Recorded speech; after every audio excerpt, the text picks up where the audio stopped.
Man finds gold on his property. He goes in and realizes he's made a huge mistake. A dream house. We all dream of one. One day we're gonna purchase our forever dream house. But one man got more than he bargained for when he bought his new house. As he took a stroll on his new property, Christopher stumbled upon something that changed his life. Dumbfounded, he investigated the mysterious finding further. Little did he know once he entered the eerie tunnel, there was no going back to his previous life. Hey there, Viral Videos here. Before we go on, like this video, smash the subscribe button and click the notification bell. We post the most beautiful, amazing, and scary videos every single day. Let's proceed with the video. He continued on his investigation even after a realtor and the police officer advised him not to. As Christopher came to the end of his research with all the proof laid out in front of him, he knew he had to flee his house and never ever go back. But what did he find that was so frightful? He had to give up his dream home? Woodland Fields Christopher Walnut had bought the property not long ago. It stood on 16.5 Woodland Fields, and he was overjoyed by all the space he had to himself. Little did he know he could have never expected to ultimately find a surprising portal in so much land. But as if fate wanted him to do so, he had. One day, Christopher decided to take a tour of his new dream home and surrounding area. The seasons had been harsh, stripping away the bark and outer layers of the trees, still rendering them all the more beautiful. Christopher took in his new scenery as bird songs came in lulls and bursts, the signs of the woods and the singing working together in perfect harmony. Before he knew it, his feet began to walk, body and mind both on autopilot. But then something caught his eye, mysteriously discovered. As Christopher was still coming out of the haze in which he was, he continued in the direction of the mysterious thing that he'd seen. It was dark and somewhat small, but still, it looked as if it was hiding. Maybe it was just another tree, an older, smaller, and darker one, he thought. But as he got closer, he immediately knew he was so very wrong. Overwhelmed by excitement and a little terror, he didn't judge where his feet were going. Christopher stumbled on and fell 3 feet down.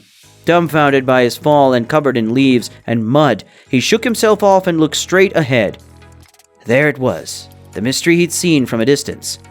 But it couldn't be, could it? He was perplexed. He just discovered a mine on his own property, and by the looks of it, it seemed to be very old and abandoned. He had to take a closer look. What could be inside this magnificent structure and crusted walls? The outside of the mine was covered by what looked like moss, but it was way too dark to see inside. Christopher recalls the moment when he bought the house. Nobody ever told us about the fact that the estate had a lot of mines on it. We just sort of stumbled upon the gold mine one day, and that was it. When I first saw it, I was so excited that I almost fell over myself. The only thing I could think about was Indiana Jones and Underground Railroads. Excited for his adventure to begin, he rushes back to his house and gathers a flashlight so he can see everything that the mystery would uncover. Little did he know this was going to be the worst decision of his life. He arrived at the entrance of the mine with the flashlight in hand. Holding his breath, he takes one step into the mine. And he's welcomed by sparkly pieces encrusted in the walls. What did he just find? Echo. The old walls were damp and seemed to be about to crumble down on top of him. His footsteps echoed and he couldn't help thinking about the tons of soil pressing down above him. He brought a flashlight and 3 spare batteries just in case. He wanted to be in there a long time. As he approached the walls, more he saw it, but couldn't get his finger around what that unusual sparkle was within the stones. He recalls joking to himself, what if this was gold? But the thought immediately left his mind when he looked down and noticed something that could change his expedition too soon. Damp and cold. Whatever the temperature outside, it was rather damp and cold within the mine. He immediately noticed how his footprint had made a 4-inch indentation in the soil. Water was coming in from somewhere as the puddles of water seemed to be flowing. No sign of stagnation yet. He released a sigh.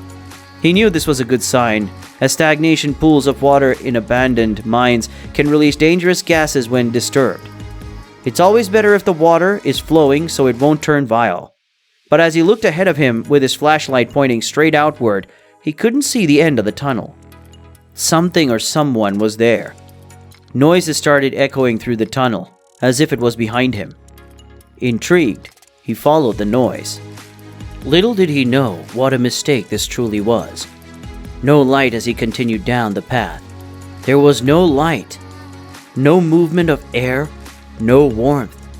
He held his flashlight out as if he was holding a sword and was ready to engage in battle. The noise screeched louder this time. Sounds of machinery and old metal parts coming into play. But then he hears them. Who knows what he just walked into? Voices fill the minds, entered, but are inaudible to Christopher. "Who's there?" he shouts, only to be responded by his own echo. Courage pulsated through his body. He had to find out who was there. Ventilation system, water, and dirt were all around him now.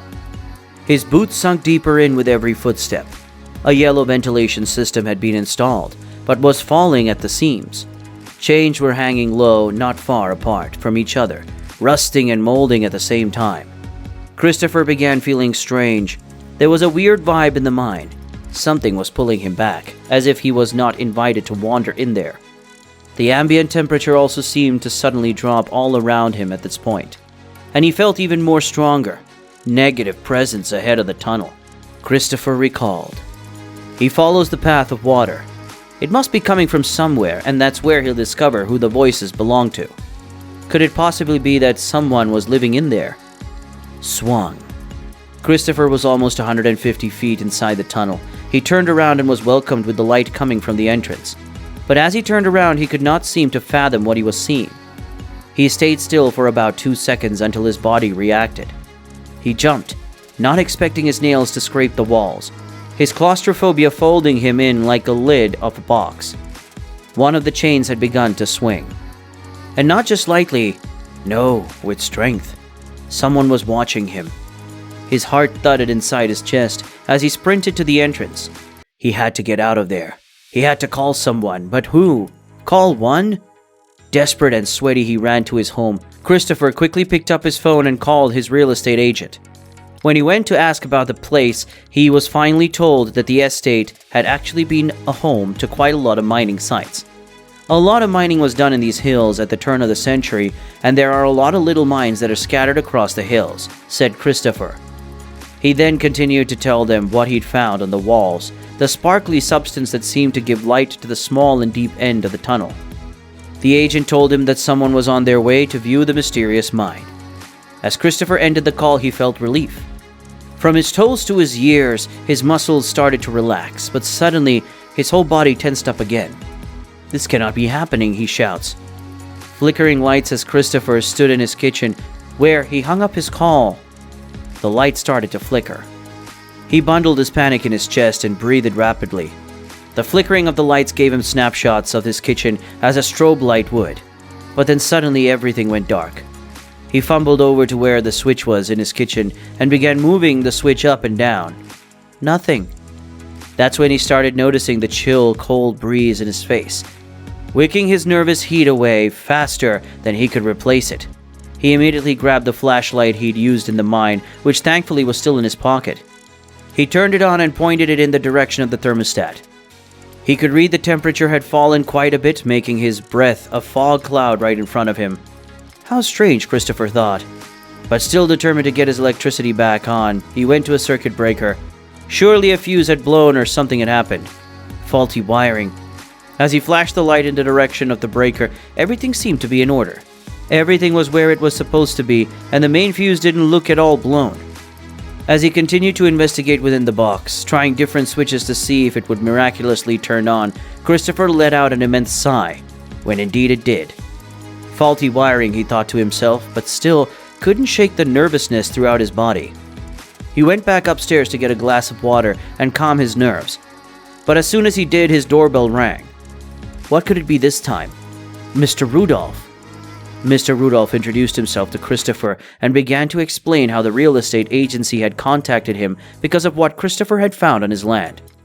He was excited to see what he discovered and more so intrigued to see what the substance on the walls was. Christopher led Rudolph to the mine, advising him to watch his step as he toppled over when he first approached it.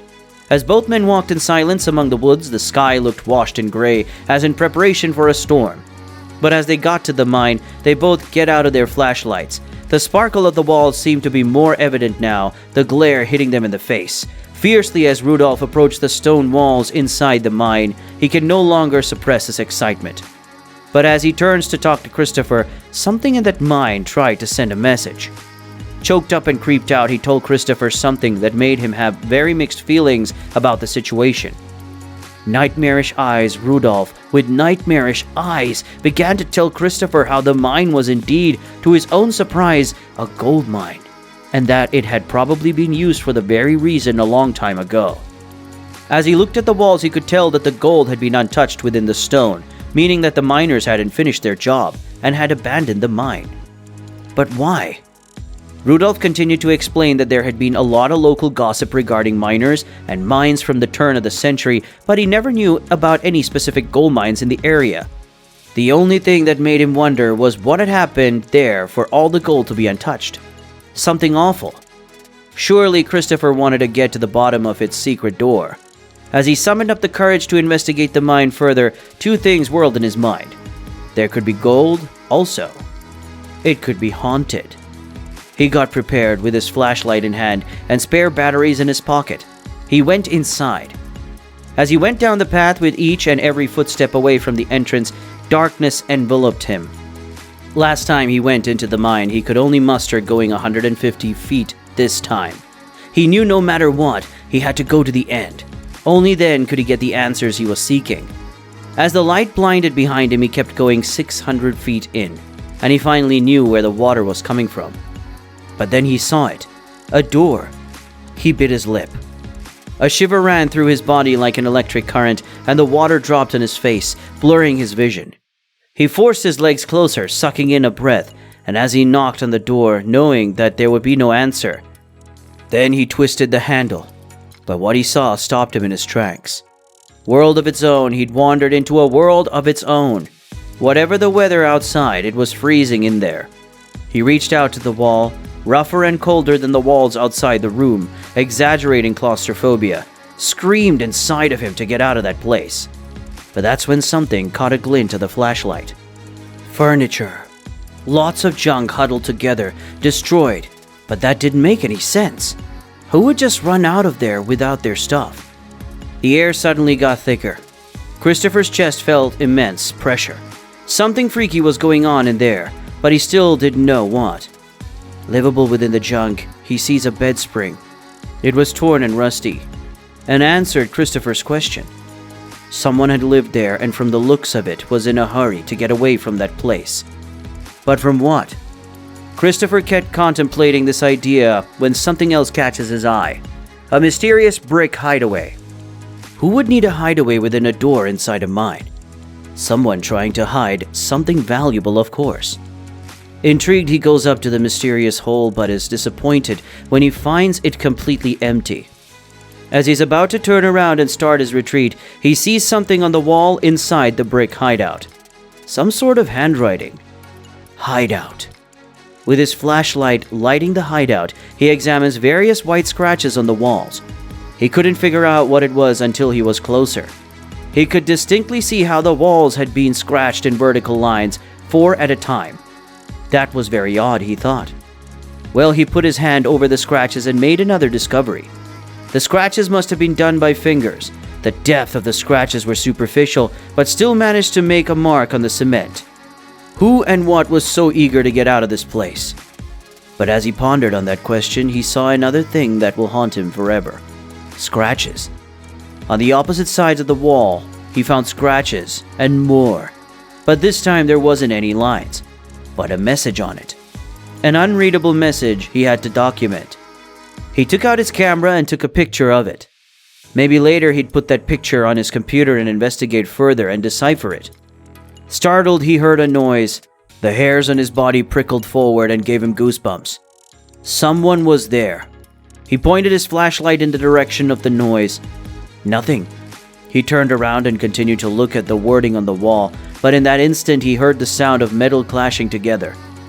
Cold breeze closed over his shoulder like a whisper, and a sense of cold washed over him as if he had just passed through an icy shower, having every warm feeling and thought sucked out of him. At first it appeared to come from behind him, then from the front. In only moments the noise and cold were coming.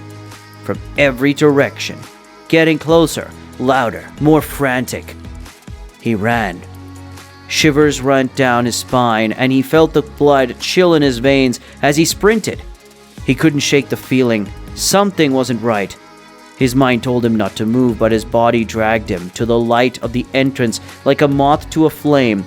When he finally got out, he clutched his chest and fell to the ground. He should have known everything was so right. It was wrong, really wrong. A gold mine that would have been too good to be true. As he got up in a frenzy, he collected himself and continued to run through the woods to his house. The stillness of the air seemed to suck even the sound of his footfalls. Even the trees seemed not to rustle, as if they were tense with nerves for what was to come. He ran like he never done before. He had to find out what was really happening. A haunted mine. He had got to his house. He made his way straight to his study and locked himself in. Something weird was happening in that mine, and he needed answers. Creeped out, he googled haunted mines, and as a result, were loading, a chill rose up his spine, making him shiver.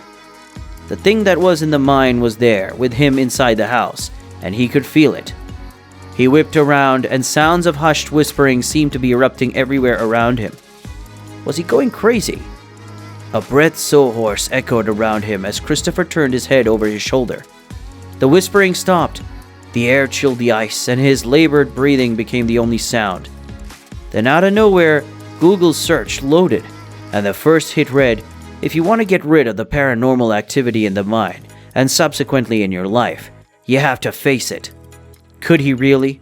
Could he go back and make whatever this is leave him alone? There was only one way to find out. "Hello?" Christopher heard the knocks coming in pairs of three. 3 times he swallowed the lump in his throat. Hello is all he could muster to say. Tentatively, taking steps forward, he reached the handle of his study. He twisted it, hoping it would give easily, and swiftly it did. As he crossed over to the kitchen, a small whirring sound made him turn his attention to it. It came from the camera. He went over and picked up the object. He could have sworn he turned it off when he got inside the house, but when he went to check on the pictures, there were none on the SD card. They'd all been deleted. He picked up his camera again and headed towards the mine. This time he was going to face whatever was in there. Gathered courage, Christopher gathers all the courage he can as he looks into the mine. He's welcomed with darkness at first, but then he realizes he made a colossal mistake. The dark and shadowy corridor he had run out of twice already seemed a little darker. He thought that his flashlight was a bit faulty, so he continued on, step by step, through the puddles of water until an incredible gold dust of air hits him in the face with such strength he could have sworn it was a basketball. The cold air leaves him pale, even though his blood still runs warm. But then he heard the noise of metal again. He knew he had to face it, but he never expected this decision to be a terrible mistake. Awful sound at his feet led the way. Through the darkened tunnel, his body abruptly stopped. The noise was so close his ears began to ring and screech in pain. The metal noise had turned into a hurricane of metals all clunking together, creating an awful sound. Christopher had held his head in his hands for what seemed like an eternity. Suddenly, everything stopped. The sound was muted and he looked up.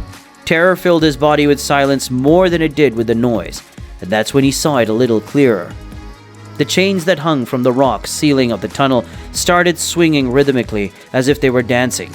Hypnotized by what he was witnessing, he couldn't even begin to process the noise of swishing water. As his eyes focused a little clearer, he saw it. A cascade of water coming towards him like a tsunami. I must be going crazy, Christopher thought, as the brittle silence of before was inundated with the sound of moving water. His head pounding. Every cell in his body is screaming for oxygen as he gathers himself and runs toward the light. The entrance. What could he do now? He couldn't face whatever was in there. Salvation. As Christopher ran out of the mine onto what he believed was salvation, he looked back perplexed. He didn't see any water of any kind, not even puddles at the entrance.